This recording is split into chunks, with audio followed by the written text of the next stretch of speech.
Neymar de retour au Barça. Son retour pourrait bien devenir réalité, mais une condition cruciale doit être remplie. Découvrez aussi ce que Hansi Flick pense vraiment de cette possibilité. Pendant ce temps, le Barça cible un attaquant d'Arsenal et prépare une offre. Mais une mauvaise nouvelle frappe le club. Gavi pourrait manquer la Ligue des Champions, laissant Flick face à un vrai casse-tête. Heureusement, une excellente nouvelle illumine Barcelone.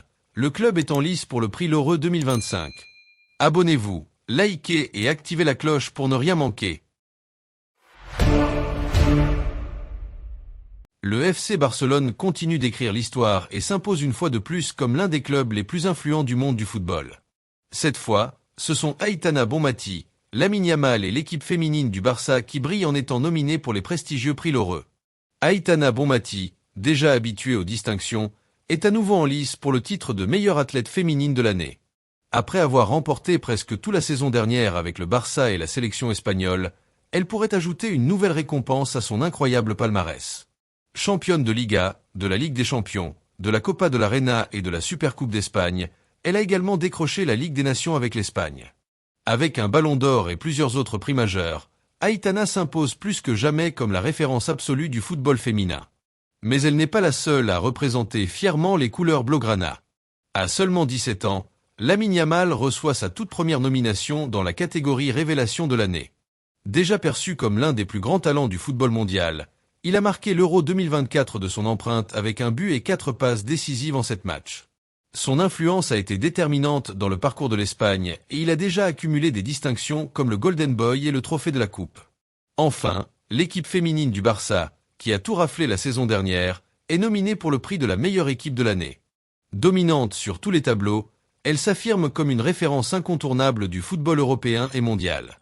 Alors que Barcelone s'apprête à affronter Benfica en Ligue des Champions, ces nominations viennent une fois de plus confirmer la grandeur du club. Pensez-vous qu'Aitana, Lamine et le Barça féminin remporteront ces prestigieux prix? Dites-le nous en commentaire. Cependant, la situation de Gavi reste entourée de mystères et l'inquiétude grandit chez les supporters du FC Barcelone. Alors que l'équipe se prépare pour un match décisif en Ligue des Champions contre Benfica, la présence du jeune milieu de terrain andalou est encore incertaine. Lundi, Gavi n'a pas participé à l'entraînement avec le reste du groupe, ce qui a immédiatement suscité des doutes sur son état physique. Le programme du jour était clair. Les joueurs qui avaient disputé peu de minutes lors de la victoire contre la Real Sociedad devaient s'entraîner avec une intensité plus élevée, tandis que les titulaires bénéficiaient d'une séance plus légère de récupération. Gavi aurait dû être avec le premier groupe, mais un problème de santé l'a empêché d'y participer. Le milieu de terrain s'est bien présenté à la Cité des Sports, où il a été examiné par l'équipe médicale. Mais après avoir été évalué, il a quitté les installations plus tôt que prévu. La raison ? Une fièvre soudaine qui l'a empêché de s'entraîner normalement. Cette situation a augmenté les doutes quant à sa disponibilité pour le match contre Benfica. Le club espère toujours qu'il pourra voyager avec le groupe à Lisbonne ce mardi, mais tout dépendra de son évolution dans les heures à venir. Les supporters, eux, attendent avec impatience de savoir si leur jeune talent sera disponible pour affronter les Portugais dans ce choc européen crucial. Les dernières semaines n'ont pas été simples pour Gavi. Malgré un début d'année brillant, marqué par des performances décisives en janvier, son temps de jeu a fortement diminué ces derniers temps. Entre suspension et petits soucis physiques, il a accumulé moins de 300 minutes sur le terrain lors des 10 derniers matchs, soit à peine plus de 30% du temps total disponible. Son carton jaune contre Séville et un coup reçu à la tête face à Alaves ont également contribué à cette baisse de régime. Pourtant, lorsque Gavi est à son meilleur niveau, il est une pièce essentielle du milieu de terrain du Barça. Son agressivité, son engagement et sa capacité à créer le danger font de lui un joueur clé dans les grands matchs. Le staff technique suit donc de près son évolution, car son retour pourrait être déterminant dans un match aussi important. Le FC Barcelone doit s'envoler pour Lisbonne ce mardi à midi, et la liste des convoqués sera bientôt révélée. Si Gavi est présent, cela pourrait donner un gros coup de boost à l'équipe. S'il est absent, le Barça devra trouver d'autres solutions pour compenser son absence. Les supporters croisent les doigts et espèrent que le jeune prodige pourra se remettre à temps pour jouer ce match décisif. Sa présence pourrait bien faire basculer la rencontre en faveur des Blaugrana.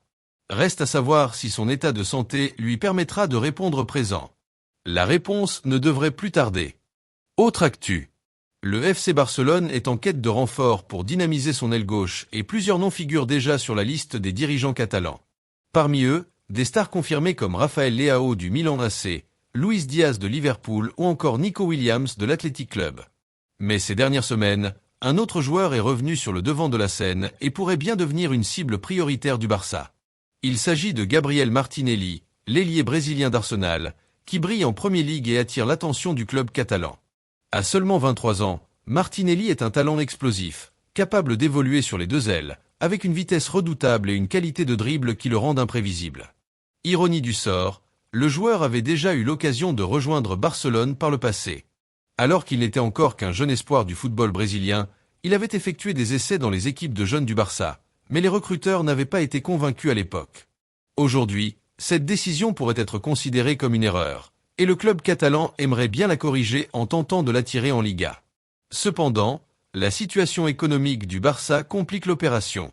Conscients de leurs limites financières, les dirigeants savent qu'ils ne pourront pas rivaliser avec les offres des clubs de Premier League si une enchère se déclenche. Pour rendre ce transfert possible, le club étudie des alternatives. L'une des options envisagées serait d'inclure un joueur dans la négociation afin de convaincre Arsenal de libérer Martinelli à un prix plus abordable. Cette idée prend encore plus de poids quand on sait que les Gunners cherchent à renforcer leur attaque et sont à la recherche d'un avant-centre de haut niveau. Ils ont notamment dans le viseur des joueurs comme Benjamin Eko du RB Leipzig ou Alexander Isak de Newcastle, ce qui pourrait les pousser à libérer de l'espace dans leur effectif. Malgré tout, ce ne sera pas une négociation facile. La valeur marchande de Martinelli tourne autour de 55 millions d'euros et Arsenal ne compte pas le laisser partir sans une offre solide. Même s'il a connu des blessures la saison dernière, il reste l'un des éléments les plus précieux de l'effectif londonien. Quand il est en pleine forme, il apporte une dimension offensive impressionnante, alliant vitesse, percussion et danger permanent sur le côté gauche comme sur le droit. Le Barça et Hansi Flick voient en lui un renfort parfait pour dynamiser l'attaque de l'équipe. Avec sa capacité à éliminer ses adversaires en 1 contre 1, sa finition et son agressivité dans la surface, Martinelli pourrait devenir un élément clé du projet catalan. Son profil correspond parfaitement à la philosophie du club, faite de jeux rapides, de combinaisons et de créativité offensive. Si les négociations aboutissent, il pourrait bien être la surprise du prochain mercato et apporter une nouvelle dimension au jeu du Barça. Alors, Martinelli rejoindra-t-il le FC Barcelone? L'opération s'annonce compliquée, mais le club semble déterminé à tenter sa chance. En attendant, si vous avez aimé jusqu'ici cette vidéo, n'oubliez pas de laisser un like et de vous abonner à la chaîne pour ne rien manquer de l'actualité du Barça. Activez la cloche pour être informé des dernières rumeurs et transferts. Merci pour votre soutien. On continue. Neymar et Barcelone, une histoire d'amour qui a marqué le football moderne. Et si cette histoire pouvait connaître un dernier chapitre? Ces derniers jours, le nom du Brésilien circule à nouveau dans les coulisses du club catalan. Mais cette fois, ce n'est pas Barcelone qui fait le premier pas. C'est Neymar lui-même qui rêve de retrouver le Camp Nou avant la fin de sa carrière en Europe. À 33 ans, la star brésilienne espère une dernière opportunité de porter le maillot blaugrana et de briller sur la scène européenne.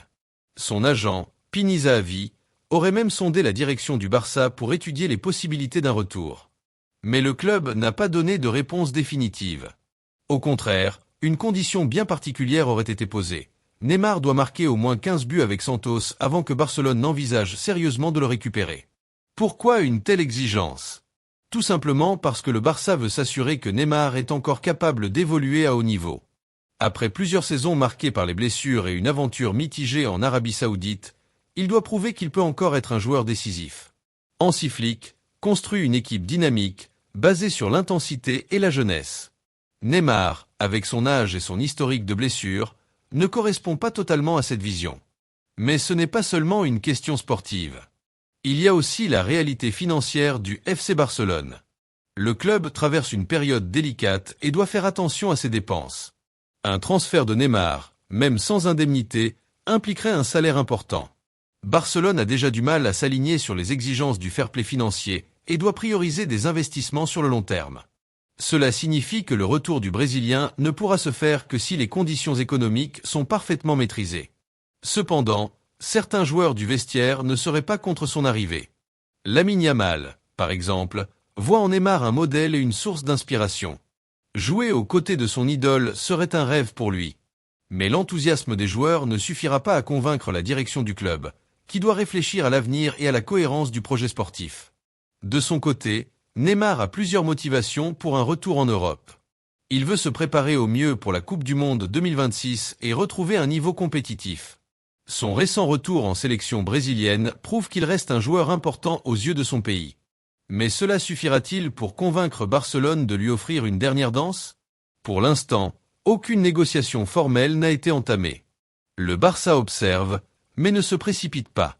L'avenir de Neymar dépendra de nombreux facteurs. Ses performances avec Santos, la situation financière du club et surtout la volonté de Flick d'intégrer un joueur qui ne cadre pas totalement avec sa philosophie. Alors, verrons-nous Neymar faire son grand retour sous les couleurs blaugrana? Rien n'est moins sûr. Pour l'instant, ce rêve semble être surtout celui du joueur. Barcelone, de son côté, reste prudent et attend de voir si cette histoire mérite vraiment un dernier chapitre. Si cette vidéo vous a plu, n'hésitez pas à liker et à vous abonner à la chaîne pour ne rien manquer de l'actualité du Barça. À très bientôt pour de nouvelles infos sur le club catalan.